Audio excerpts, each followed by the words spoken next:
అనుదినము రమణులతో 11వ భాగం మొదలు పెడదామండి. శ్రీ దేవరాజ ముదలయ్యార్ గారి మాటలలో 24/11/45 ఉదయం. భగవాన్ గారు గత స్మృతులను గుర్తుకు తెచ్చుకుంటూ ఇలా చెప్పసాగారు. ఆ రోజుల్లో అనిపించినప్పుడెల్లా శిఖరం పైకి ఏదో ఒక దారిలో గాని లేదా దారినే గమనించకుండా ఎక్కేవాడిని. నేను వెళ్లే దారులు కొన్ని గడ్డి కోసేవారికి మాత్రమే తెలిసేవి.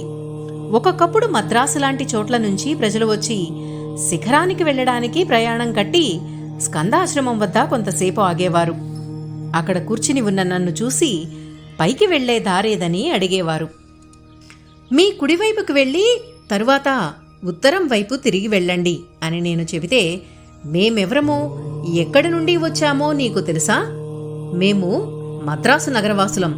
నీ చమత్కారాలు మా దగ్గర కాదు. శిఖరం ఇటు నేరుగా కనిపిస్తుంటే మమ్మల్ని దారి తప్పించాలని చూస్తావా అనేవారు. నేను ఊరకు ఉండేవాడిని. వారు సూటిగా శిఖరం వైపు వెళ్లి చాలాసేపైన తర్వాత బాగా అలసిపోయి శిఖరం చేరడానికి తాము చేసిన ప్రయత్నాలన్నీ విఫలమైనాయని తెలుసుకుని తిరిగి వస్తూ నా దగ్గరికి వచ్చినప్పుడు సిగ్గుతో తలలు వంచుకుని నన్ను చూసి చూడనట్లు వెళ్లేవారు. 25/11/45 భగవాన్ గారు తాము స్కందాశ్రమంలో ఉండగా తమను చిరుతపులులు వచ్చి చూసిపోయేవని చెబుతూ 2 సంఘటనలను చెప్పారు. ఒకసారి చిరుత ఒకటి భయంకరంగా గాండ్రిస్తూ వచ్చింది.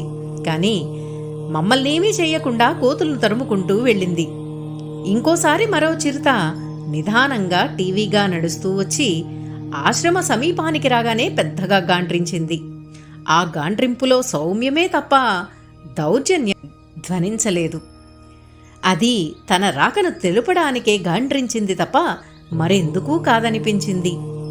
అది స్కందాశ్రమంలో ఇప్పుడు ప్రవహిస్తున్న కొండవాగుకు బాగా దగ్గరగా వచ్చి కొంతసేపుండి మెల్లగా నడిచి వెళ్తూ మరొకసారి గాండ్రించింది. అంటే ఈసారి దాని గాండ్రింపు వెళ్తున్నానని తెలపడానికా అన్నట్లుంది. అల్పాహారం తరువాత ఒక పరిచారకుని మాత్రమే వెంటబెట్టుకుని భగవాన్ స్కందాశ్రమం వెళ్లారు. ఇటీవల స్కందాశ్రమం పూర్తిగా బాగుచేసి చక్కని స్థితిలో ఉంచారు. ఆశ్రమం వెనుక నుంచి కొండ మీదకి వెళ్లే దారిని కూడా చక్కగా అభివృద్ధి చేశారు.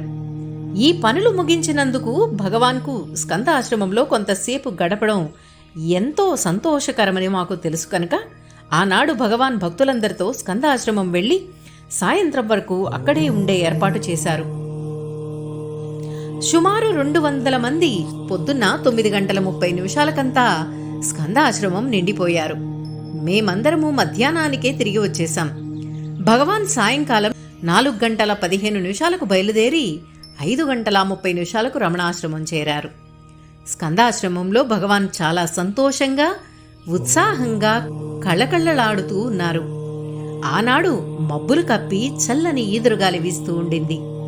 భగవాన్ తాను స్కందాశ్రమంలోనూ విరూపాక్ష గుహలోనూ ఉన్నప్పుడు జరిగిన సంఘటనలను చిన్న చిన్న విషయాలను కూడా వివరిస్తూ వచ్చారు.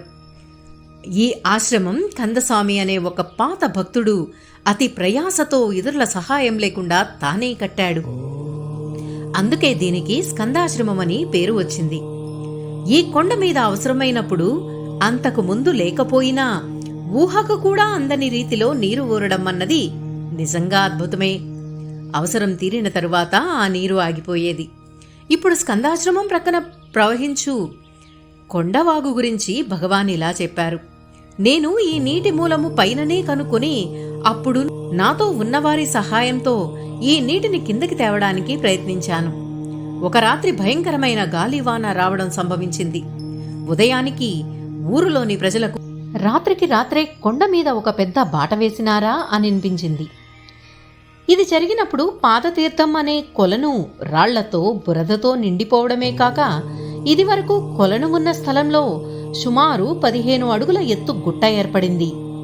తరువాత ఎప్పుడో ఆ కొలనులో సగమో ముక్కాలు భాగమో ఒక భక్తుడు త్రవ్వించాడని భగవాన్ వల్ల తెలిసింది.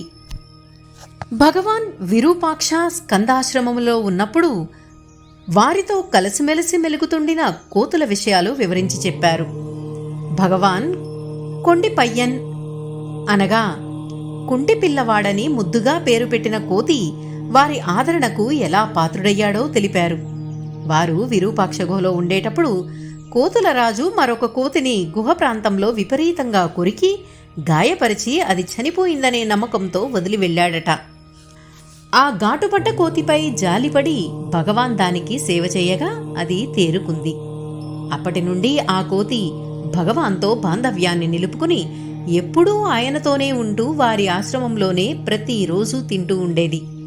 ఇతర కోతులు అక్కడికి వచ్చినప్పుడు ఆ కుంటి కోతి వాటికి భగవాన్ వద్దకు రానియకుండా అడ్డుపడేది.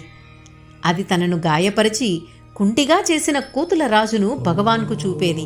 కాని రాను రాను ఇతర కోతులన్నీ అతడికి వచ్చి ముందు వాటి శత్రువుగా ఉన్న ఆ కుంటి కోతికి తమ అభిమానాన్ని చూపడం సాగించాయి. కొంతకాలం తరువాత ఆ కుంటి కోతి కోతుల రాజయింది. ఒకరోజు భగవాన్ భక్తులు స్కందాశ్రమం వదిలి గిరి ప్రదక్షిణం వెళ్లారు.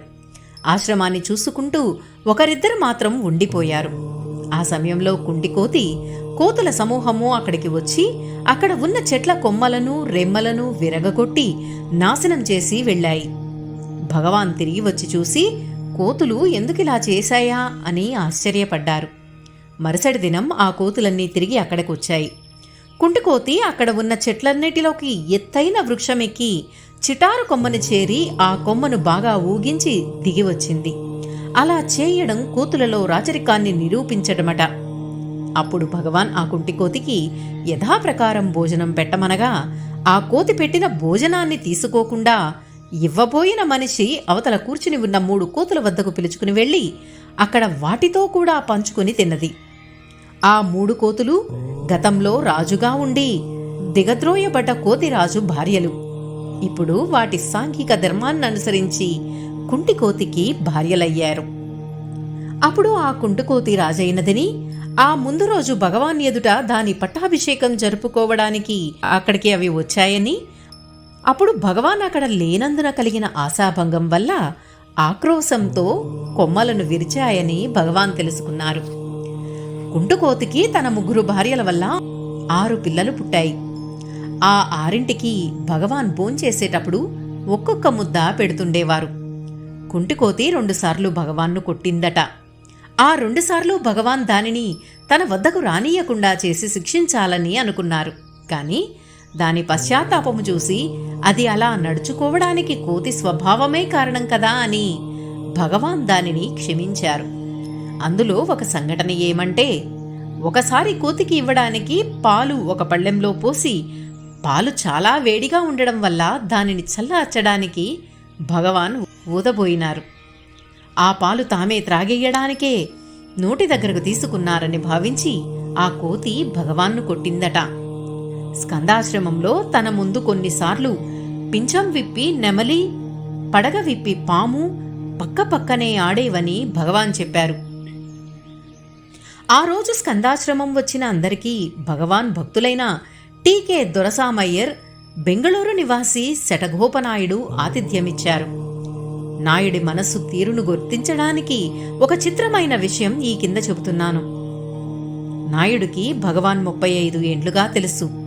మొదటిసారి వచ్చిన తర్వాత కొన్ని ఏండ్లకు ఒకసారి ఆయన విరూపాక్ష గుహకు వచ్చారు. అప్పుడు అక్కడ భగవాన్ లేరు. అందువల్ల ఆయన అక్కడే ఒక చోట కూర్చున్నారు. కొంతసేపటికి భగవాన్ తిరిగి వచ్చారు. ఎప్పుడూ భగవాన్ కూర్చునే స్థలంలోనే తాను ఇంతవరకు కూర్చున్నానని అతనికి అప్పటికి తెలిసింది. నాయుడు నిర్ఘాంతపోయాడు. ఆయన ఇంచుమించు ఆశ్రమవాసియే అయినా ఆశ్రమంలో అతనికి స్థిరంగా ఒక గది ఉన్నా ఈ సంఘటనతో ఆయన భగవాన్ ఎదుటకు వచ్చేవాడే కాదు. అంతేకాదు, హాలులో కూర్చోవడం గాని భగవాన్తో కలిసి భుజించడం గాని చేసేవారు కాదు. అంతకు ముందు కూడా నాయుడు ప్రతి సంవత్సరం 1-2 సార్లు ఆశ్రమానికి వచ్చేవారు. అప్పుడు భగవాన్ ఎదుట పడడానికి ఎంతో సిగ్గుపడేవారు. విరూపాక్ష గుహలో అప్పుడు జరిగిన విషయాన్ని ఆయన ఎప్పుడూ ప్రస్తావించకపోయినా నేను దానిని ఇతరుల వద్ద విన్నాను. 27/11/45 ఉదయం జవహర్లాల్ నెహ్రూ బావగారి సోదరి అయిన కుమారి సరోజిని హతీ సింగ్ ఇక్కడికి 2వసారి వచ్చింది. భగవాన్ యొక్క అనుదిన జీవితాన్ని ఒక ఫిల్మ్ తీసి ప్రపంచానికి ప్రదర్శించి చూపాలని, ఆమె తన కోరికను వ్యక్తం చేసింది. అప్పుడు నేను కేకే నంబియార్కు పూర్వం ఇలాంటి భావం ఉండేదని, అది ఆ కెమెరా లోపం వల్లనో, ఫిల్ము సరిగా లేకనో, కెమెరామ్యాన్ చేతకానితనం వల్లనో ఏమైతేనే ఆ ప్రయత్నం ఫలించలేదని ఆమెతో అన్నాను. ఈ మారు తాను ఇక్కడి నుంచి వెళ్లగానే ఫిలిం తీయడానికి ఏర్పాటు చేస్తానని ఆమె చెప్పింది. అంబాలాల్ సారాభాయి బంధువు కుమారి ఇందుమతి తన చెల్లితో ఇతరులతో కలిసి అరవిందులను దర్శించి ఇక్కడికి 24వ తేదీ వచ్చి ఉన్నది. భోజనం వేళలో ఆమె హాస్య వినోదభరితములైన సంఘటనలతో, మాటలతో భగవాన్ నిత్య జీవితాన్ని గురించి వ్రాసిన పుస్తకం ఏదైనా ఉందా అని అడిగింది. అలాంటిదేమీ లేదని నేనంటే అట్లుండడం చాలా అవసరమని ఆమె అన్నారు. ఆమె మేమిక్కడికి రాకముందు భగవాన్ ఇంత సహజంగా అందరితో కలిసిమెలిసి మాట్లాడుతూ చెలోక్తులు విసురుతూ ఉంటారని తెలియదు. వారి ఆధ్యాత్మిక ఔన్నత్యం మాత్రమే మాకు తెలుసు. ఈ అంశాలన్నీ తెలియజేసే ఒక పుస్తకం తప్పక ఉండాలి. అలా ఉంటే మా వంటి సామాన్యులకు భగవాన్ చాలా సన్నిహితులు కాగలరు అనంది. 29/11/45 27వ తేదీ సాయంత్రం వేలూరు వెళ్లిన నేను ఇవాళ పొద్దున జిల్లా జడ్జి అయిన ఏ లోగోను, అతని భార్యను వారి ఇంటిలో కలుసుకున్నాను. వారు భగవాన్ను గురించి అడుగుతూ భగవాన్ జీవితాన్ని, ఆశ్రమంలో జరిగే విషయాలను తెలిపే ఒక పుస్తకం ఉంటే బాగుంటుందని అన్నారు. గవర్నర్కు సలహాదారు అయిన సర్ నార్మన్ స్ట్రాథీ అప్పుడు వేలూరు క్యాంపులో ఉన్నారు. నేను లోగో ఇంటి నుంచి అక్కడికి వెళ్ళాను. అక్కడ ఆశ్రమ విషయాలే మామూలుగా మాట్లాడుకున్నాము. ఆయన భగవాన్ గురించి, వారి మనోపదేశాల గురించి విన్నానని చెబుతూ వాటిని మేమర్థం చేసుకోగలం అని అన్నారు. ఓం నమో భగవతే శ్రీరమణాయ. నమస్తే అండి. అనుదినము రమణులతో 11వ భాగం ఇంతటితో ముగిద్దామండి. ఈ వీడియో కనుక మీకు నచ్చినట్లయితే ప్లీజ్ లైక్ చేయండి, షేర్ చేయండి. సబ్స్క్రైబ్ చేయని వారు ప్లీజ్ సబ్స్క్రైబ్ చేయండి. అలాగే పక్కనే ఉన్న బెల్ ఐకాన్ ప్రెస్ చేయండి. ఆల్ అనే సింబల్ని సెలెక్ట్ చేసుకోండి. దీంతో మేము ముందు పెట్టే వీడియోస్కి సంబంధించిన నోటిఫికేషన్స్ మీకు అందుతాయండి. థ్యాంక్ యూ అండి. మీ సరిత. ఓం నమో భగవతే శ్రీరమణాయ.